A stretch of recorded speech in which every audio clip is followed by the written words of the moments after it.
La cultura noruega tiene varios rasgos particulares, a la vez que forma parte del circuito cultural nórdico y de la civilización europea occidental.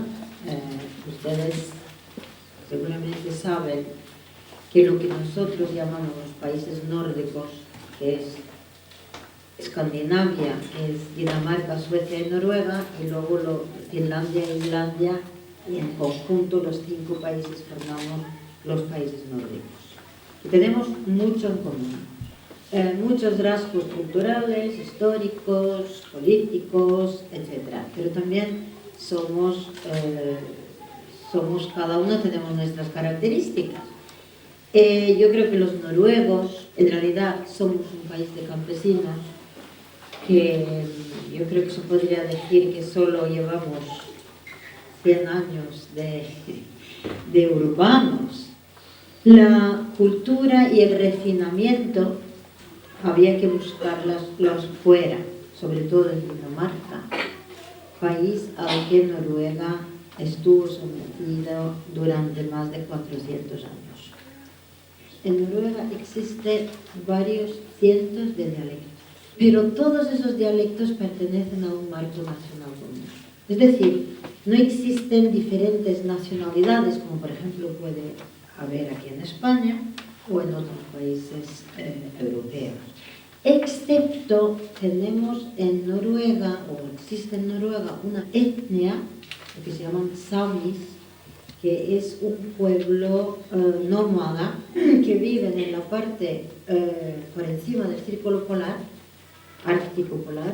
Este es un pueblo que vivía completamente de los renos y se movían de sitio en sitio según los pastos, pero se consideran una etnia aparte. La verdad también es que en Noruega, que somos tan orgullosos de nuestra igualdad, de nuestra edad, el trato de los samis fue hasta los años 50 una mancha que todavía estamos intentando limpiar.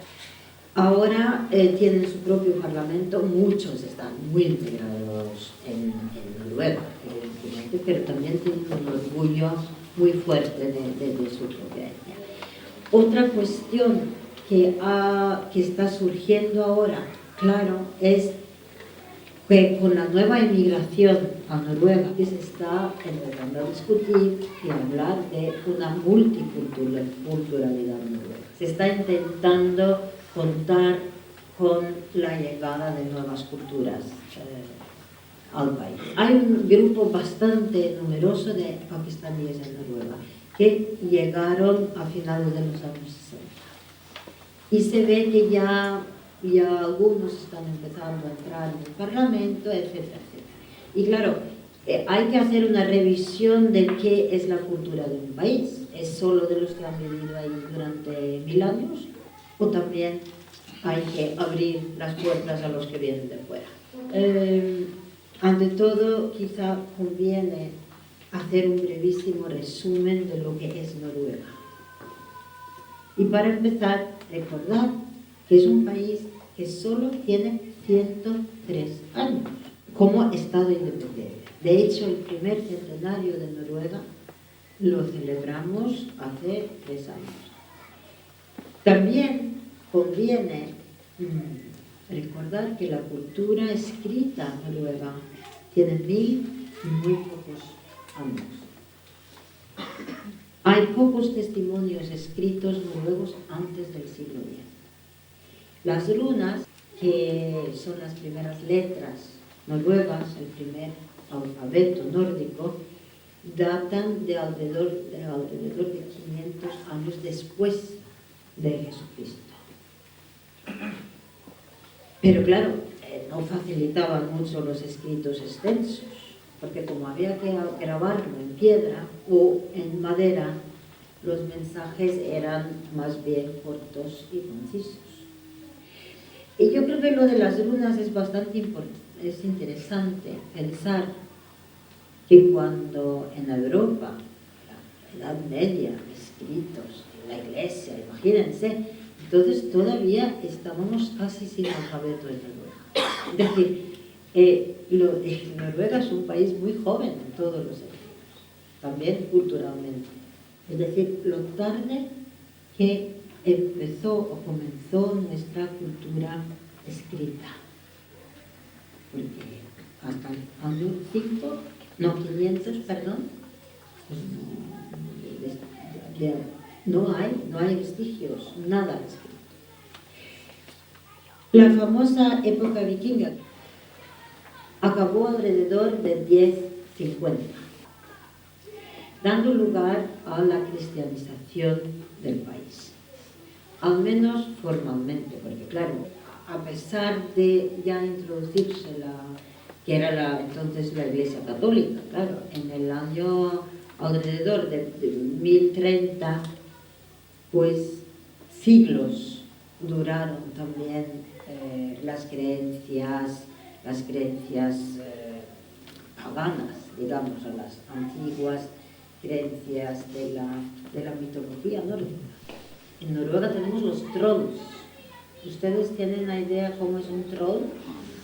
Un troll, yo siempre he dicho que, como soy un aficionado a la naturaleza noruega, si ustedes se dieran un paseo por un bosque de abetos noruegos al atardecer, no verían más que trolls.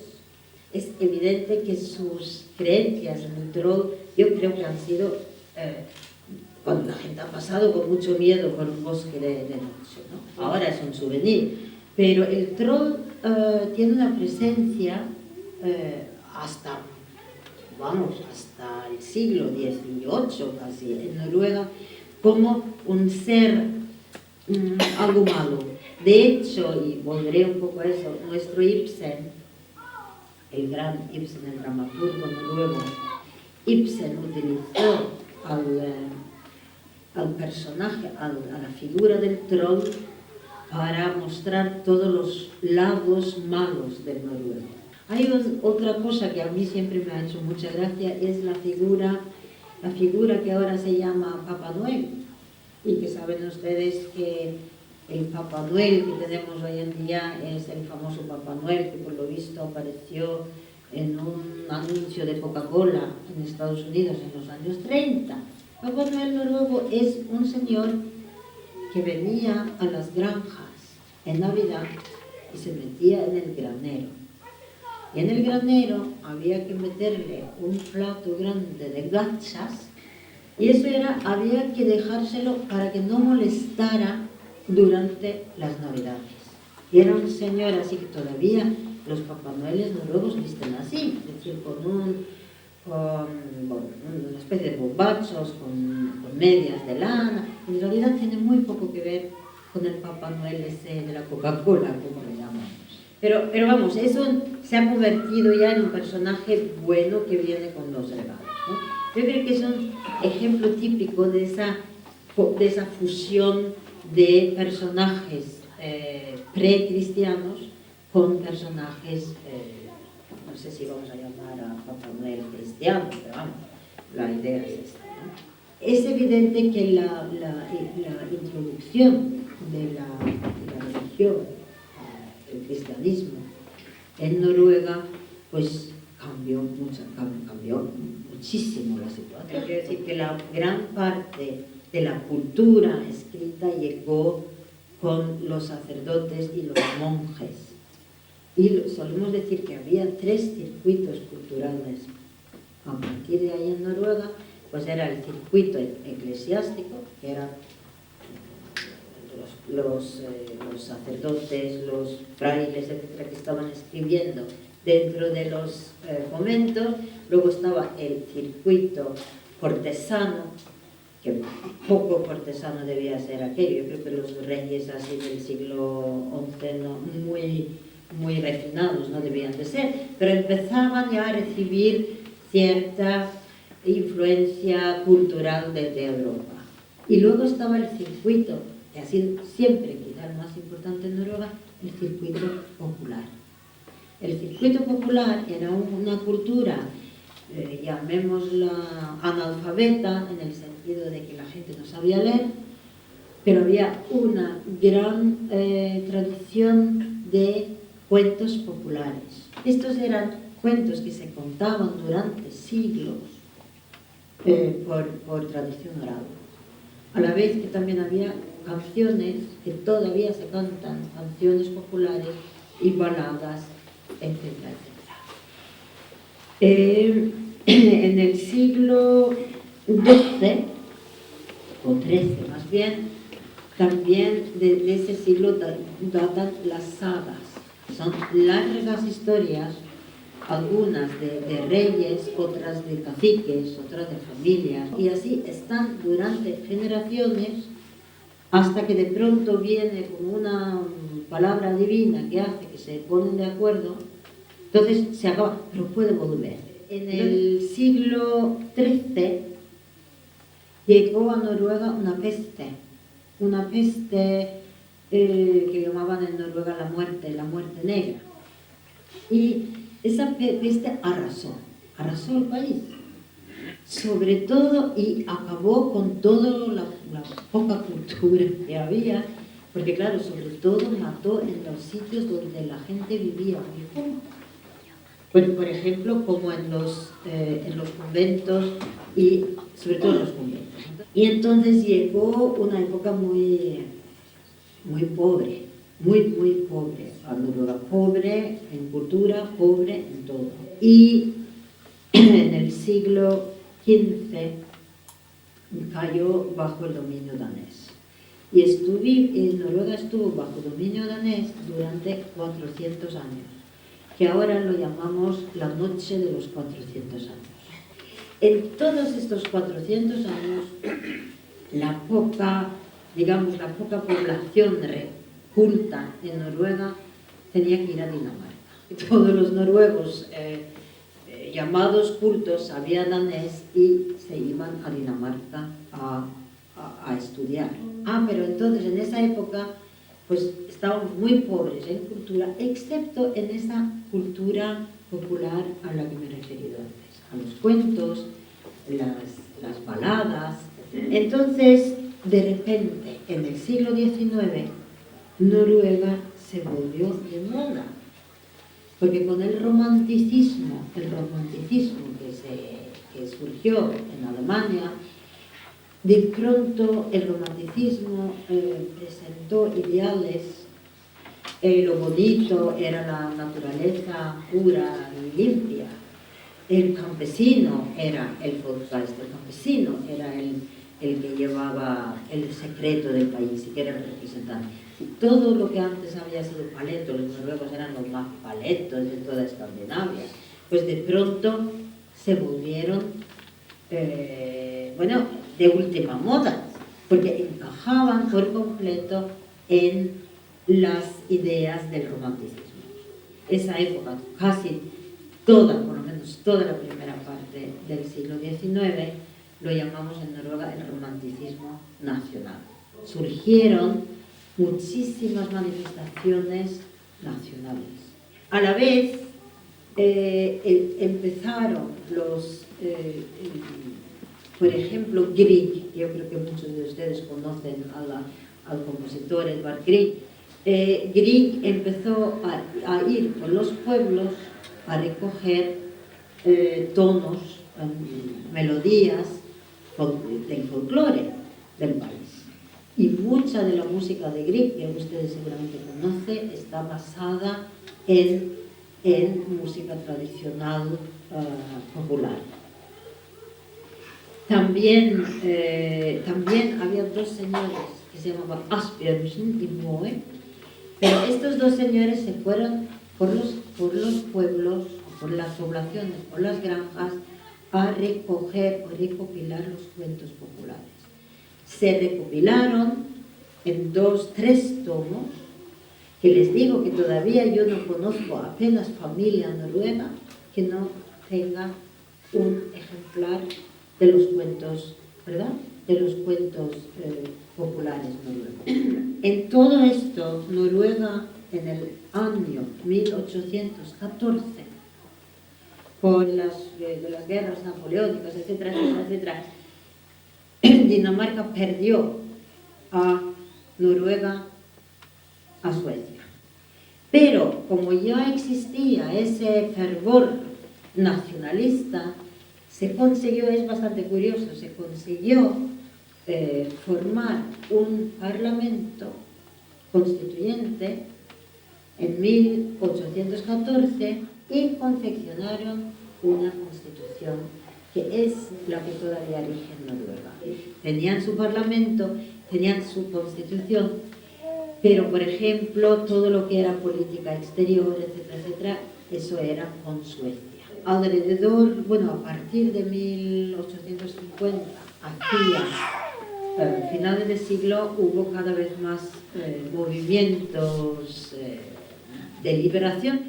Hubo un referendo en 1905 donde se preguntó al pueblo noruego si querían independizarse de Suecia. Y el resultado era abrumador. Casi todo el mundo quería independizarse. Entonces llegó el gran problema, la siguiente cuestión. ¿Qué iba a ser Noruega? ¿Iba a ser una monarquía o iba a ser una república? Otro referéndum. El referéndum salió monarquía también con mucha mayoría. Pero ¿quién iba a ser rey en Noruega? Que la nobleza había sido abolida ya en los años 80 o por ahí, es que no había nobleza. Entonces se optó por preguntar a un segundo hijo del rey de Dinamarca, que se llamaba, el príncipe Karl se llamaba entonces, por preguntarle si quería venir y ser rey de Noruega. Él dijo que sí, que encantado, pero que quería saber si la gente le quería. Entonces se hizo otro referéndum y sí, que salió un gran sí a favor de él. Entonces llegó con su hijo y con su mujer y cambió su nombre, se llamaba Karl, pero lo cambió por Håkon o Hakon, que era de los antiguos nombres, de los antiguos reyes noruegos. El niño, tenían un niño de 2 años que se llamaba Alexander, o Alexander, porque la madre era inglesa, pues recibió el nombre de Olaf. Entonces, a partir de 1905, Noruega era ya un país completamente independiente. Mucha gente se pregunta ¿por qué ha habido esa oposición en Noruega en la entrada en la Unión Europea, por ejemplo? Pero yo creo, y por eso lo menciono, yo creo que muchos investigadores dicen que también tiene que ver con que Noruega fuera un país tan joven. Es decir, la independencia era tan reciente que había, y una cosa más, y es que Noruega estuvo ocupada por los alemanes, nazis, del año 40 al 45, lo cual también debía de tener mucho que ver. Es decir, yo creo que muchos noruegos tenían ese, no sé si lo entiendo, ese miedo a perder la libertad. La cultura noruega, entonces, pues tuvimos una gran época en la segunda mitad del siglo XIX. Tuvimos a Ibsen. Ibsen fue casi más famoso al principio fuera de Noruega que dentro. Porque también ustedes a lo mejor han oído hablar de la Casa de Muñecas, que es del año 82. Y hace 130 años, una mujer que deja no solo a su marido, sino a sus hijos, y se va dando un portazo a la puerta, se pueden imaginar. Nadie se atrevía, en Noruega no se atrevía a poner en escena esa obra. Porque Ibsen era evidentemente, como los grandes genios, muy adelantado a su época. Entonces, el romanticismo fue sustituido por el realismo, ¿no? Y la cultura Noruega en realidad ha sido una cultura, su literatura ha sido siempre una cultura de características de realismo. Y también una cultura muy del pueblo.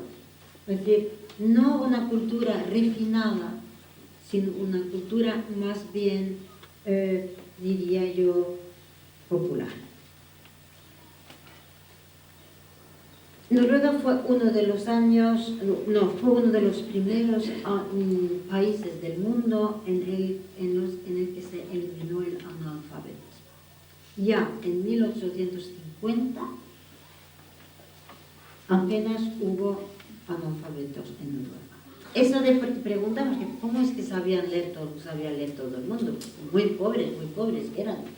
Y es curioso, pero los pastores protestantes, para hacer la confirmación, que era algo que debía de hacer todo el mundo, había que saber leer, porque tenían que leer la Biblia.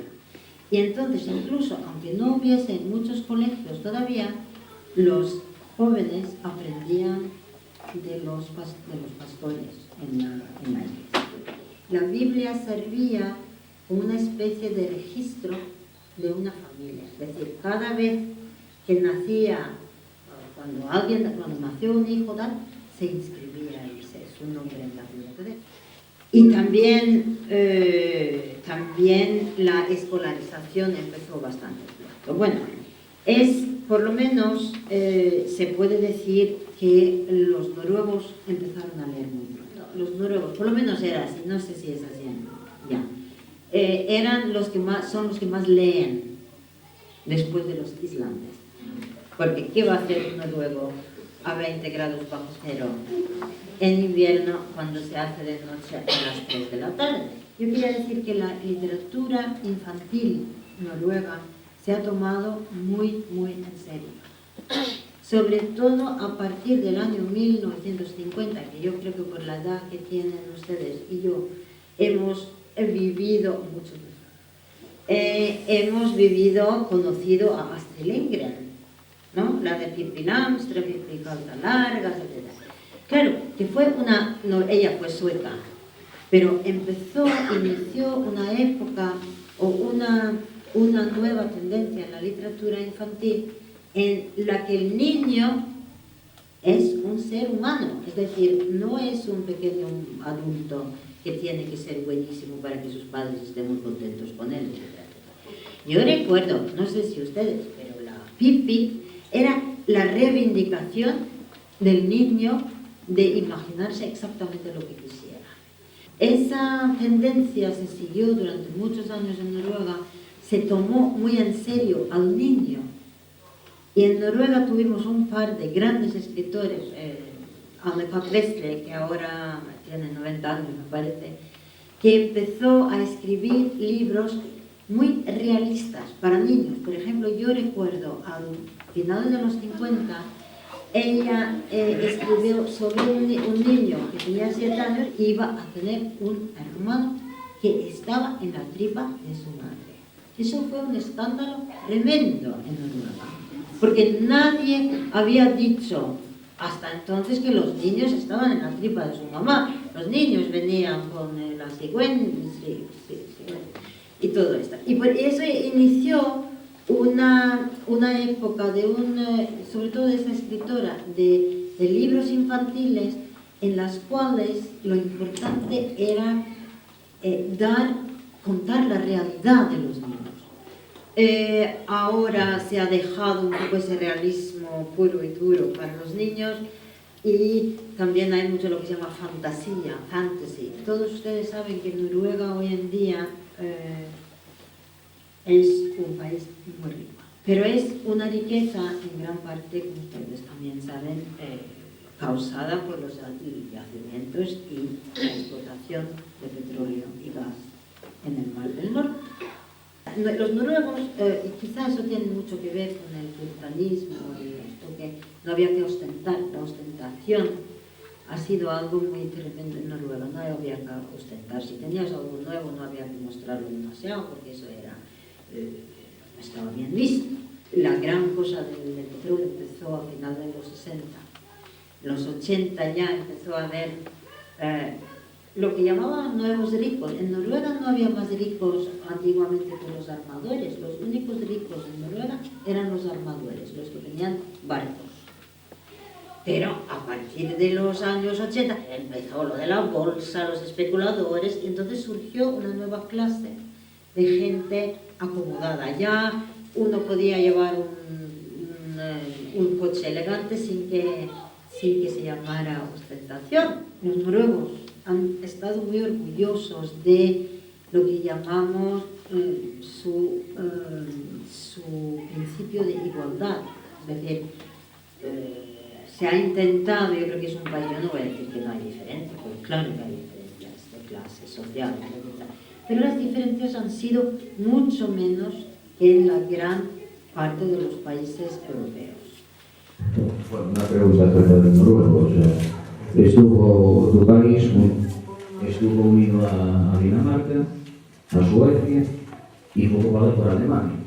Entonces, el léxico que tiene el noruego es, vamos, se puede decir que polivalente, no por decirlo de alguna manera.